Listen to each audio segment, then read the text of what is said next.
એક સૂત્ર છે કે સબકા સાથ સબકા વિકાસ। આ સૂત્ર માત્ર સરકારને જ લાગુ નથી પડતું, પરંતુ દરેક કંપની અને દરેક કર્મચારીને પણ લાગુ પડે છે। કારણ કે જ્યારે એક કંપની ગ્રોથ કરે છે ને, ત્યારે કર્મચારીનો પણ ગ્રોથ થાય છે, અને કર્મચારી જો નિષ્ઠાથી પોતાનું કામ કરે છે, ત્યારે આ જ કર્મચારી કંપનીને ઊંચાઈઓ સુધી લઈ જાય છે। ઘણી જગ્યાએ તો કંપની તરીકેની નહીં, પણ એક પરિવારની ગરજ સારે છે। એટલે કહેવાય છે કે બંને એકબીજાની સપોર્ટ સિસ્ટમ હોય છે, અને આ સપોર્ટ સિસ્ટમમાં જો બંનેમાંથી કોઈ એક પણ નબળું પુરવાર થાય ને, તો ક્યાંક ને ક્યાંક બંનેના ગ્રોથ પર અસર પડી શકે છે। પરંતુ કેટલાક કિસ્સાઓમાં એવું પણ થતું હોય છે કે કંપની તો ગ્રોથ કરે છે, પણ કર્મચારીનો ગ્રોથ અટકી જતો હોય છે, જેની પાછળ ઘણા બધા કારણો જવાબદાર હોય છે।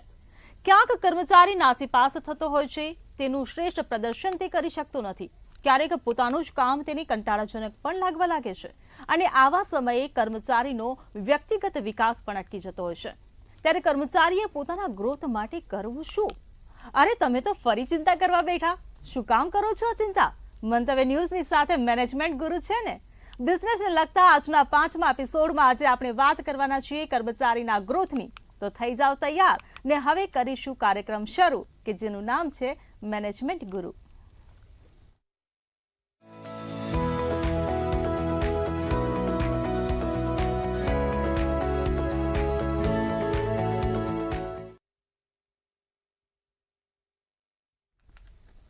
તો કર્મચારી ગ્રોથના માર્ગદર્શન સાથે મંતવ્ય ન્યૂઝમાં ઉપસ્થિત છે મેનેજમેન્ટ ગુરુ ભાવેશભાઈ ઉપાધ્યાય। જે ભાવેશભાઈ, મંતવ્ય ન્યૂઝમાં આપનું સ્વાગત છે। Thank you so much. Bhaveshbhai, સૌથી પહેલો સવાલ કે જે આપણે કર્મચારી ગ્રોથની આજે વાત કરવાના છીએ, કર્મચારીએ પોતાનો ગ્રોથ કરવો હોય તો આખરે કરવું શું પડે? એને આ વસ્તુને જો બહુ સરળ શબ્દોમાં હું કહું ને કે દરેક કર્મચારી કોઈ પણ ઓર્ગેનાઇઝેશન માટે કામ કરતો હોય, પરંતુ એને જો પોતાનું લક્ષ્ય ખબર હોય કે ભાઈ મારે મારી લાઈફમાં શું પરિવર્તન લાવવું છે, હું મારા માટે કામ કરું છું કે ઓર્ગેનાઇઝેશન માટે કામ કરું છું, એટલે જો કર્મચારી એકદમ ક્લિયર ગોલ સાથે કે પોતાનું જે રોલ જે કર્મચારી નિભાઈ રહ્યો છે એમાં જો એને પૂરતી ક્લેરિટી હશે, અને તમે જોયું હશે કે ઘણા બધા કર્મચારીઓ ગ્રેટ, પછી વેરી ગુડ, ગુડ, એવરેજ, બિલો એવરેજની કેટેગરીમાં આવતા હોય છે, પરંતુ એક નિયમ પ્રમાણે તમે આખા વર્લ્ડમાં તમે જુઓ તો ખાલી 100માંથી 15% કર્મચારીઓ શ્રેષ્ઠ કર્મચારીઓની ગણનામાં આવે છે। તો બાકીના 85% કર્મચારીઓ એ શ્રેષ્ઠ કર્મચારીઓ નથી, છે એમાંથી પણ વેરી ગુડ છે, પરંતુ ચોંકાવનારો હકીકત એ છે કે 45%થી નીચેના કર્મચારીઓ અત્યારે એવરેજ કર્મચારીઓ તરીકે ગણાય છે। તો આ એવરેજ કર્મચારીઓ એવરેજ કેમ કહેવાય છે, શ્રેષ્ઠ કર્મચારીઓ શ્રેષ્ઠ કેમ કહેવાય છે? એટલે આપણે જ્યારે કર્મચારીની વાત કરીએ અને આપણે એવું વિચારીએ કે એક કર્મચારી પોતે શ્રેષ્ઠ કેવી રીતે બની શકે, એટલે આ વાતની ચર્ચા કરતાં પહેલાં આપણે નક્કી કરવું પડે કે શ્રેષ્ઠ કર્મચારી કોને કહેવાય અને એવરેજ કર્મચારી કોને કહેવાય। શ્રેષ્ઠ કર્મચારી એને જ કહેવાય જે કંપની અથવા તો જે ઓર્ગેનાઇઝેશનમાં કામ કરતો હોય તેમાં શ્રેષ્ઠ પ્રદાન કરે, વેલ્યુ એડિશન આપે, આઉટ ઓફ બોક્સ થિંકિંગ કરે અને બિયોન્ડ ધ બાઉન્ડ્રી કામ કરે। એટલે જે કર્મચારીઓ પોતાના રોલ કરતાં પણ વિશેષ રોલ અદા કરતા હોય, કંપનીના મેનેજમેન્ટ જોડે ખભા સાથે ખભો મિલાવીને કામ કરતા હોય, કંપનીની ટોપ મેનેજમેન્ટ સાથે પોતાના લીડરશિપના સ્કિલ્સને વિકસાવીને કંપનીના ટોપ મેનેજમેન્ટ સાથે કામ કરતા હોય, અને કંપનીની વિકાસ યાત્રામાં પોતાનું શ્રેષ્ઠ યોગદાન આપતા હોય, આવા કર્મચારીને શ્રેષ્ઠ કર્મચારી કહી શકાય। હવે એવરેજ કર્મચારી કોને કહેવાય? જે સવારે આવે છે, બપોરે લંચ લે છે, પોતાનું કામ કરે છે અને સાંજે નીકળી જાય છે। એટલે આવા કર્મચારીઓ, હું એમ નથી કહેતો કે એ લોકો ટાઈમ પાસ કરે છે, પોતાનો રોલ કરે છે, પણ એક મશીનની જેમ કામ કરે છે। પોતાનું એકનું એક રોલ, સવારે આવવાનું, બપોરે પછી જમવાનું, થોડું કામ કરવાનું, થોડા ડિસ્કશન કરવાના, થોડું કન્ટ્રીબ્યુટ કરવાનું, અને પોતાની લાઈફ એક એવરેજ લાઈફ તરીકે જીવતા હોય છે।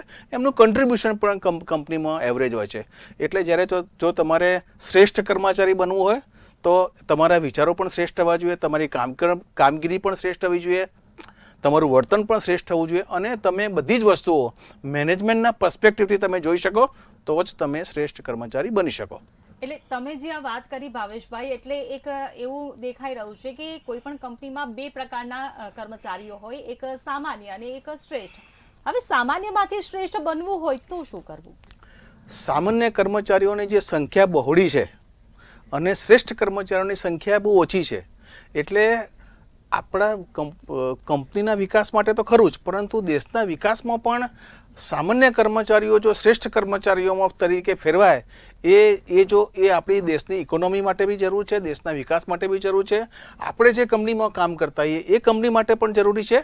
એટલે જે કર્મચારીઓ જે સામાન્ય દેખાવ કરે છે એ સામાન્ય દેખાવ શેના માટે કરે છે? કારણ કે એમને પોતાને એનું જ્ઞાન નથી, પોતાનો રોલ કેટલો ઇમ્પોર્ટન્ટ છે એના વિશે એને ખ્યાલ નથી, અને એને જિંદગીમાં શું કરવું છે, લાઈફમાં એનો ગોલ શું છે, એને કેરિયર ડેવલપમેન્ટ કેવી રીતે કરવું છે, એને પોતાનો વિકાસ કેવી રીતે કરવો છે, આ બધાનું એને પોતાનો ખ્યાલ નથી. એટલા માટે જે માણસ અથવા તો કર્મચારી જે મેલ હોય કે ફિમેલ હોય એ પોતાનો સામાન્ય દેખાવ કરી રહ્યો છે, પરંતુ જે દિવસે આત્મમંથન કરીને કર્મચારીને પોતાને એવું લાગે કે નહીં, મારે કંઈક કરી બતાવવું છે, મારે સંસ્થામાં બેસ્ટ યોગદાન આપવું છે અને મારા યોગદાનથી સંસ્થામાં બહોળો વિકાસ થશે, જબરજસ્ત વિકાસ થશે, અને મારા યોગદાનથી કંપનીને બહુ ટાન્જિબલ્સ અને નોન ટાન્જિબલ્સ ફાયદો થશે.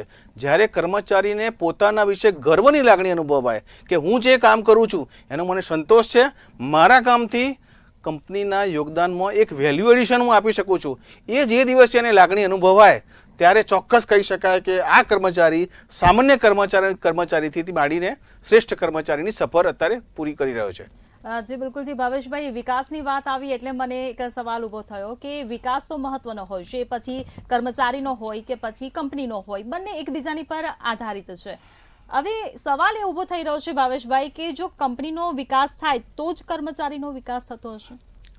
ઘણા બધા એક્ઝામ્પલ છે કે જ્યાં કર્મચારીઓ ઘણા સારા હોય પરંતુ કંપનીનો વિકાસ થતો નથી, અને જ્યાં કંપનીનો પોતાની 10થી 15% કંપનીઓ એવી છે અત્યારે માર્કેટમાં કે પોતાની પ્રોડક્ટની યુએસપી છે કે પોતાની માર્કેટમાં નવા અંદર એન્ટ્રી કરી છે, એના લીધે કંપનીનો વિકાસ થયો છે. પરંતુ આવા બધા જૂજ કિસ્સા છે. જે કંપનીમાં શ્રેષ્ઠ કર્મચારીઓ હશે એનો વિકાસ થશે જ.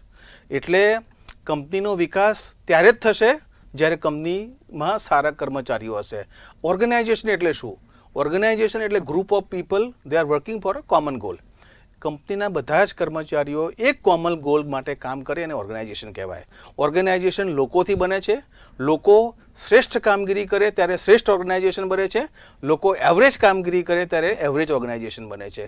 જ્યારે માણસ પોતે કામ કરતો હોય અને સાંજે એને જો સંતોષ થાય તો સમજવું કે આ કર્મચારી શ્રેષ્ઠ પ્રદર્શન કરી રહ્યો છે, અને આવા કર્મચારીઓની જો સંખ્યા કંપનીમાં વધતી જાય તો કંપનીનો વિકાસ 100% થવાનો એમાં કોઈ બેમત નથી. જી બિલકુલ, ભાગીદારીની એક વાત આવે ગ્રોથને લઈને, એટલે ભાગીદારી કર્મચારી સાથે પણ કંપનીની થતી હોય, એટલે આ કંપનીની ભાગીદારી કર્મચારી સાથે શક્ય ખરી? અને બીજો સવાલ એ પણ થાય કે જો ભાગીદારી થાય તો બંનેમાંથી ફાયદો કોને થાય? કંપનીએ કર્મચારીને એક પાર્ટનર તરીકે ગણવા જોઈએ, અને કર્મચારીએ પણ કંપનીના મેનેજમેન્ટ અથવા તો કંપનીની લીડરશિપને જોડે એક પાર્ટનર તરીકે ગણવા જોઈએ. હવે તમે જ્યારે એક ભાગીદાર બીજા ભાગીદાર જ્યારે કામ કરતો હોય ત્યારે મ્યુચ્યુઅલ ટ્રસ્ટ હોય, મ્યુચ્યુઅલ રિસ્પેક્ટ હોય, એકબીજાને સમજવાની શક્તિ હોય, એકબીજાને પારખવાની શક્તિ હોય, અને જો જોડે ટીમવર્ક તરીકે કામ કરે તો જ શ્રેષ્ઠતા આવે. એટલે જ્યારે કર્મચારી પોતાની કંપની છે એ રીતે કામ કરે, જ્યારે કર્મચારી મારી કંપની છે અને મારી કંપનીમાં હું શ્રેષ્ઠ યોગદાન આપીશ એવા ભાવ સાથે કામ કરે ત્યારે કંપનીનો વિકાસ થાય. એ જ રીતે કંપનીનું મેનેજમેન્ટ, કર્મચારીઓ ખાલી માણસો નથી પરંતુ ગ્રોથના ભાગીદાર છે એવી ફિલોસોફી જો એવું રાખે કંપનીનું મેનેજમેન્ટ તો ચોક્કસ કંપની કર્મચારીઓને ભાગીદાર તરીકે જુએ અને કર્મચારી કંપનીને ભાગીદાર તરીકે જુએ. એટલે કંપનીના મેનેજમેન્ટનું માઇન્ડસેટ આ વિશે એટલું બધું લખાયું છે, ડિસ્કશન થયું છે કે કંપનીનું મેનેજમેન્ટ જો પોઝિટિવ હશે ઓટોમેટિકલી કર્મચારીઓ પોઝિટિવ બનશે, અને કોઈ પણ વસ્તુની સંભાવના લીડરશિપથી જ આવે.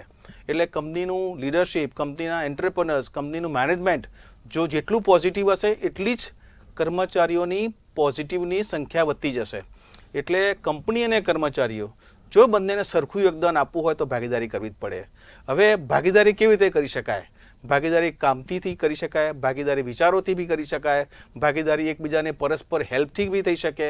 એટલે કંપનીનું જે ગોલ છે એના વિશે કંપનીના મેનેજમેન્ટે કર્મચારીઓ જોડે ઓપનથી ડિસ્કશન કરવું જોઈએ, કંપનીના ફ્યુચર વિશે ડિસ્કશન કરવું જોઈએ, કંપનીની દરેક સારી અને પરિસ્થિતિ, સારી કે ખરાબ પરિસ્થિતિ, દરેકનું કર્મચારી જોડે ખુલ્લા દિલથી વાત કરવું જોઈએ. મેં ઘણા એન્ટરપ્રેન્યોર જોયા છે કે જે કર્મચારીઓ જોડે બધું છુપાવતા હોય, કર્મચારીઓને બહુ વાત ના કરતા હોય, કંપનીનું ફ્યુચર શું છે, કંપનીનું ગોલ શું છે એમના સિવાય બીજા કોઈને ખબર જ ના હોય. એટલે આ બધું જ્યારે તમે આવું કરશો તો કોઈ દિવસ કર્મચારીઓને તમે ભાગીદાર તરીકે નહીં ગણી શકો. પરંતુ જો તમે કર્મચારીને ડે વનથી તમે સમજાવશો કે આપણી કંપની અત્યારે અહીં છે ને આપણે 2 વર્ષમાં કે 5 વર્ષમાં એક અલગ દિશામાં લઈ જવી છે અને આપણે જોડે મળીને કંપનીને એક જગ્યાથી બીજી જગ્યાએ લઈ શકીશું, અને જો એવી સંઘ ભાવના જો તમે ઊભી કરી શકો તો જ તમે શ્રેષ્ઠ મેનેજમેન્ટ તરીકે તમારી ગણના થાય અને તો જ તમારી કંપનીમાં શ્રેષ્ઠ કર્મચારીઓ બનતા રહે. પણ ભાવેશભાઈ, અહીંયા એક સવાલ એ પણ ઊભો થાય કે તમે જે ભાગીદારીની વાત કરી કે એકબીજાની સાથે કોર્ડિનેટ કરવું પડે, એકબીજાની વાત શેર કરવી પડે.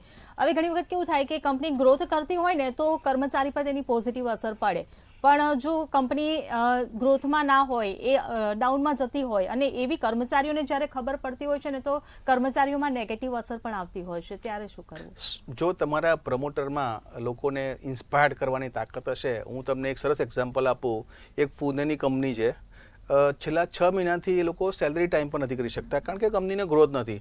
તો કર્મચારીઓ સામેથી કંપનીને એવું કીધું કે અમે તમને પૈસા આપીશું, અમે અમારે સેલરી અત્યારે 50% જ આપો, બાકીના 50% અમે અમારી જે સેલરી છે એને કંપનીના ઇન્વેસ્ટમેન્ટ તરીકે તમે રાખો. એટલે જો કંપની અને કર્મચારી વચ્ચે જો સુમેળભર્યું વાતાવરણ હોય, સખત તાલમેલ હોય, એકબીજાનો મ્યુચ્યુઅલ ટ્રસ્ટ હોય, રિસ્પેક્ટ આપતા હોય, એકબીજાના વિચારો સમજી શકતા હોય, કંપની કર્મચારીઓને સમજે, કર્મચારીઓ કંપનીને સમજે, એટલે જો આ વસ્તુનું તમે એન્વાયરમેન્ટ ક્રિએટ કરો, આવું એક નવું કલ્ચર ઊભું કરો, તો મારા ખ્યાલથી કર્મચારી જો નુકસાન કરતી હશે, કંપની નુકસાન કરતી હશે તો પણ કર્મચારીઓ કંપની જોડે લાંબા સમય સુધી ટકી રહેશે. એ જ રીતે જ્યારે કર્મચારી સારી રીતે કામ કરતો હોય અને જો સંસ્થાનો વિકાસ થતો હોય તો સંસ્થાએ પણ કર્મચારીઓનું એટલું જ ધ્યાન રાખવું પડે જેટલું જ પ્રોફિટ પર ધ્યાન રાખે. જ્યારે કંપની પ્રોફિટ કરતી હોય ત્યારે કર્મચારીઓનું સારી રીતે ધ્યાન રાખવું એ કંપનીની ફરજ છે, અને જ્યારે કંપની નુકસાન કરતી હોય ત્યારે કર્મચારીઓની ફરજ છે કે કંપનીની વિપરીત પરિસ્થિતિમાં પણ કંપનીના મેનેજમેન્ટ જોડે ખભેથી ખભે મિલાવીને કામ કરે અને બંને ભેગા મળીને કામ કરે અને વિપરીત પરિસ્થિતિમાંથી બહાર આવે. જી બિલકુલ. હમણાં તમે કર્મચારીની પોઝિટિવિટીની વાત કરી. ઘણી વખત એવું થાય ને ભાવેશભાઈ કે એકનું એક કામ જ્યારે કર્મચારીના ભાગે આવતું હોય ને કરવાનું, એટલે એકના એક કામથી એક બોરિંગ થઈ જાય, કંટાળાજનક લાગે ને કામ, એ વખતે શું કરવું કંપનીએ? એટલે હું તમને તમારું જ એક્ઝામ્પલ આપું. તમે એન્કરિંગ કરી રહ્યા છો, બરાબર છે, તમને લાગે કે રોજ શું મારે એકનું એક કામ કરવાનું, પરંતુ જો તમે એન્કરિંગમાં બી જો શ્રેષ્ઠતા મેળવશો કે ભારતના સૌથી શ્રેષ્ઠ એન્કર કોણ છે, એ લોકોની સ્ટાઇલ શું છે, એ લોકો કેવી રીતે ડિટેલિંગમાં ડિસ્કશન કરે છે, તો એ ઊંડાણમાં કેવી રીતે સબ્જેક્ટમાં જાવ છે, કેવી રીતે એ લોકોને માર્કેટની ખબર હોય છે, એ લોકોનું લક્ષ્ય શું હોય છે, એ લોકોને દરેક વિષયની કેટલી ઊંડાણભરી જાણકારી હોય છે. એટલે જો તમે બધા કરતાં અલગ રહેશો, બધા કરતાં થોડું જુદું વિચારશો, તમે થોડું ક્રિએટિવ થિંકિંગ કરશો, થોડા તમે ઇનોવેટિવ બનશો, તો તમને તમારું જે રૂટીન કામ છે એ બી તમને ઇન્ટરેસ્ટિંગ લાગશે. પરંતુ તમારું લક્ષ્ય તમને બહુ ક્લિયર હોવું જરૂરી છે.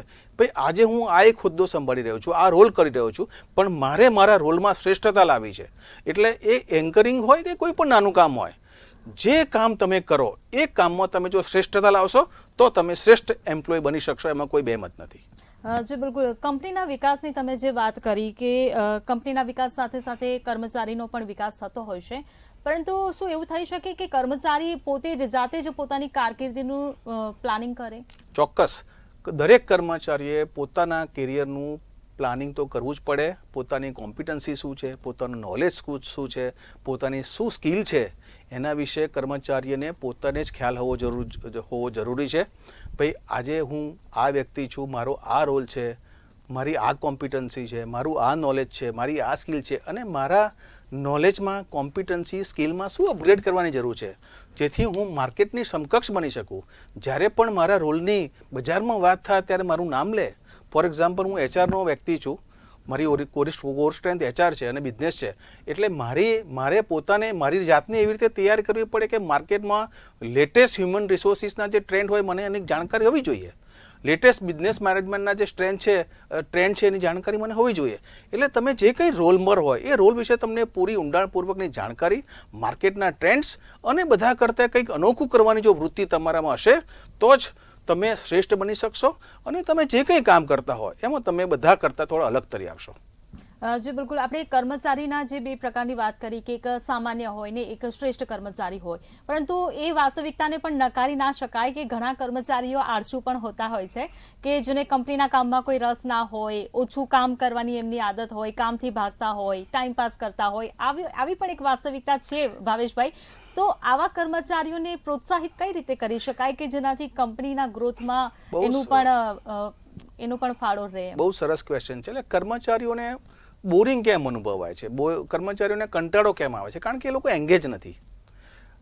જ્યારે આપણે ઘણી બધી કંપનીઓ એમ્પ્લોઈઝ એન્ગેજમેન્ટની વાત કરતી હોય છે કે એમ્પ્લોઈઝ એન્ગેજમેન્ટ લોકો કંઈક રમત રમે, કંઈક પિકનિક પર જાય, કંઈક નાનકડો ઇવેન્ટ કરે, એ બધા નાના બધા ઇવેન્ટ્સ છે જે HR પ્રોફેશનલ્સ અને એમ્પ્લોઈઝ એન્ગેજમેન્ટ કહેવાય છે. પરંતુ એ શું એ ખરેખર એમ્પ્લોઈઝ એન્ગેજમેન્ટ છે? એમ્પ્લોઈઝ એન્ગેજમેન્ટ એટલે એવું કે દરેક કર્મચારીઓને તમારે કંપનીની પ્રવૃત્તિ અથવા તો કંપનીની વિકાસની પ્રવૃત્તિમાં સાંકળવા પડે.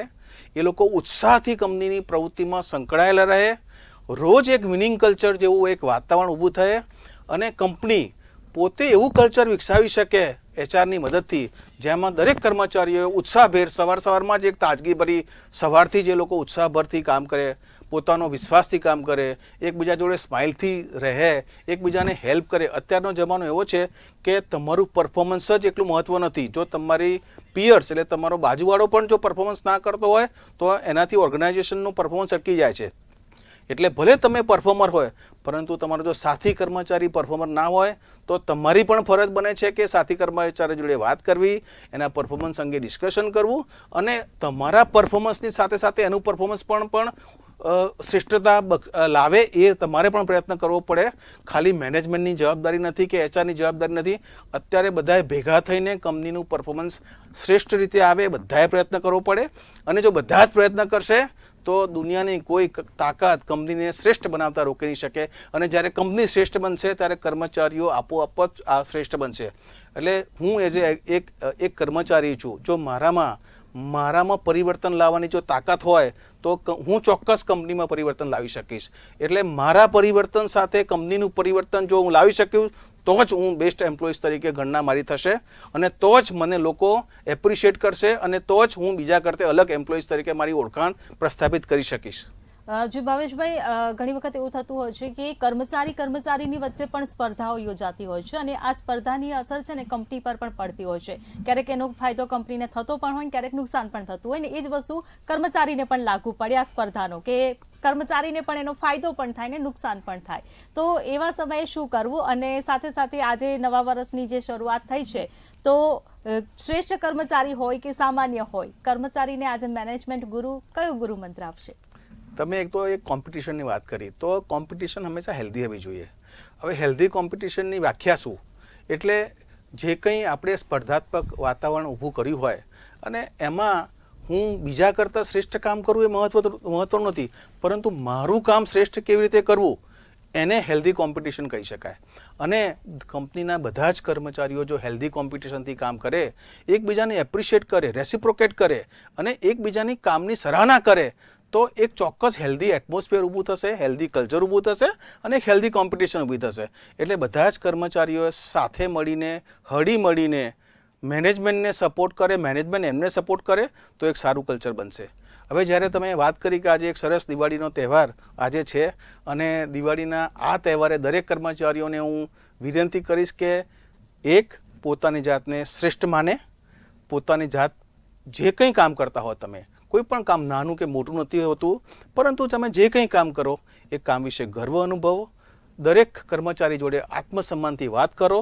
દરેક કર્મચારી તમારો સહયોગી છે, તમે જ બધા ભેગા થઈને કંપનીની પ્રગતિમાં યોગદાન આપો છો, એને તમે રિસ્પેક્ટ કરો, એપ્રિશિએટ કરો, એકબીજાની હરીફાઈ કરવાની જગ્યાએ એકબીજાને સપોર્ટ કરો અને છેલ્લે જ્યારે હું એક કર્મચારી તરીકે કામ કરું છું ત્યારે મારું યોગદાન શ્રેષ્ઠ જ રહેવું જોઈએ. આ વાત તમે તમારા મગજમાં નાખી દો અને તો જ તમે શ્રેષ્ઠ કર્મચારી બની શકશો. જી ભાવેશભાઈ, તમે અમારા દર્શક મિત્રોને આટલી સરસ માહિતી આપી બદલ આપનો આભાર. Thank you so much. તો મિત્રો, મેનેજમેન્ટ ગુરુ ભાવેશભાઈ ઉપાધ્યાયે બિઝનેસના આજના 5મા એપિસોડમાં કર્મચારીના ગ્રોથની માહિતી અને માર્ગદર્શન આપ્યું. કર્મચારીના ગ્રોથમાં અસર કરનારા તમામ પરિબળો પર ચર્ચા કરી. આશા છે કે તે આપને ક્યાંક ને ક્યાંક ઉપયોગી જરૂર થશે. તો હવે તમે પણ એક કર્મચારી તરીકે તમારો ગ્રોથ કરો અને માલિક તરીકે કર્મચારીના ગ્રોથના ભાગીદાર પણ બનો. હાલ તો હું અહીં લઈશ વિરામ, પણ આવતા શુક્રવારે 5:30 વાગ્યે ફરી મળીશું બજાર તેમજ બિઝનેસને લગતા નવા વિષય, નવી માહિતી અને નવા માર્ગદર્શનની સાથે. ત્યાં સુધી મને આપો રજા અને જોતા રહો મંતવ્ય ન્યૂઝ.